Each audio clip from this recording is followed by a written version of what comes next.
नमस्कार। आज आमे एक बहुत माने एक विशेष लेखा उपरे कथा हेबा हिंदुस्तानी शास्त्रीय संगीतर जड़े महान कलाकारंक विषय लेखाटीर ना हेउछि किशोरी आमोनकर हिंदुस्तानी शास्त्रीय संगीतर किंबदंती। तबे एई लेखाकु टिके भल भाबरे देखिबा आ बुझिबा काहीकि तांकु किंबदंती कुहा जाए। हाँ नमस्कार। এই जो किंबदंती शब्दटा আছে না এইটা बहुत दामदार शब्द। एहार अर्थ केवल जे से प्रसिद्ध थिले सेथिकी नुहे। एहार माने हेला संगीत दुनिया उपरे तांकर गोटे बहुत गभीर आ स्थायी प्रभाव थिला। ठीक कथा। आउ देखंदु लेखार आरंभरु ही तांको पुरस्कार कथा कुहा जायछि। पद्मभूषण आउ पद्मविभूषण एगुड़ाक तो साधारण सम्मान नुहे ना। आदौ नुहे। ए दुईटा पुरस्कार होउछि भारतर सर्वोच्च नागरिक सम्मान भितरु। कौनसी कलाकारंकु एमिति स्वीकृति मिलिबा तांकर असाधारण प्रतिभा आउ तांकर समर्पण भावकु दर्शाए। एइटा प्रमाण करूछि जे तांको कामकु राष्ट्रीय स्तर रे केते गुरुत्व दिया जाउथला। किंतु ए लेखा केवल पुरस्कार कथा कही अटके जायनी। एथरे कुहा जाइछि से केमिति जयपुर अत्राउली घरानाकु एक नुआ रूप देइथिले। से विषय रे कोन कुहा जाइछि टिके कहिबे कि? हाँ सेटा बहुत इंटरेस्टिंग कथा। लेखा अनुसारे से केवल परंपरा को अंध भावरे मानु नथिले। से गीत गाइला बेले ता भितरे जो भाव थाए माने आवेग। अच्छा भाव। हाँ से भाव पक्ष उपरे बहुत गुरुत्व देउथिले।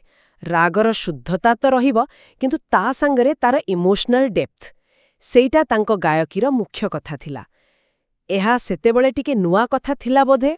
ता माने खाली स्वरर कसरत नुहे कि टेक्निक नुहे बरং संगीत भितरे जो गभीर अनुभूति अछि सेटाकू बाहर करिबा उपर तांकर बेसी ध्यान थिला। होय तो सेइति पई से एते अलगा थिले। निश्चय ए लेखारे आहुरी भी अछि जे से संगीत को केवल गोटे मनोरंजनर माध्यम भावु नथिले। तांको पई एहा एक प्रकार आध्यात्मिक यात्रा थिला। ओहो हाँ रागर स्वरूप आउ रस माने जो आमे कहू भाव बा एसेंस ए दुईटा को नेई से जेमिति गवेषणा करुथिले ताहा अनन्य। आउ लेखारे एमिति भी इशारा अछि जे तांकर ए निजस्व शैली पई तांको बेले बेले परंपरावादी मानक ठारू समालोचना भी सुनिबाकू पडुथिला। अच्छा तामाने से निज कला प्रति एते दृढ़ थिले जे से पारंपरिक चिंताधारा को भी प्रश्न करिबाकू डरू नथिले। एटा प्रकृतिरे जणे किंबदंतीर परिचय।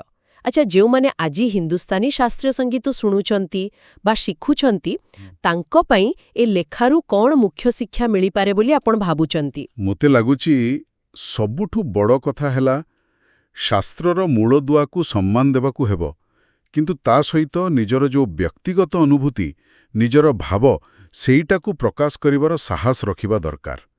ए लेखा देखाउची किशोरीजी केमिति संगीतर आत्मकू छुईबा पई निजर बाट तैयारी करिथिले। एहा आजिर कलाकारंक पई बहुत बड़ इंस्पिरेशन होई पारे। तेबे ए आलोचनारू एकादम स्पष्ट जे किशोरी आमनकरंकू जेउ किंबदंती कुहा जाए ताहा केवल पुरस्कार पई नुहे।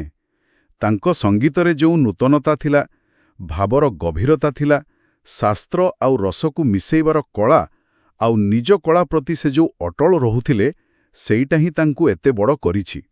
ए लेखा से कथा को भल भाबरे सामना को आनिछि। एठी गोटे कथा मन को आसुछि ए लेखा पढ़िला परे किशोरी मन अमनंकर यात्रा विषय रे जानिला परे गोटे प्रश्न आसुछि मन को।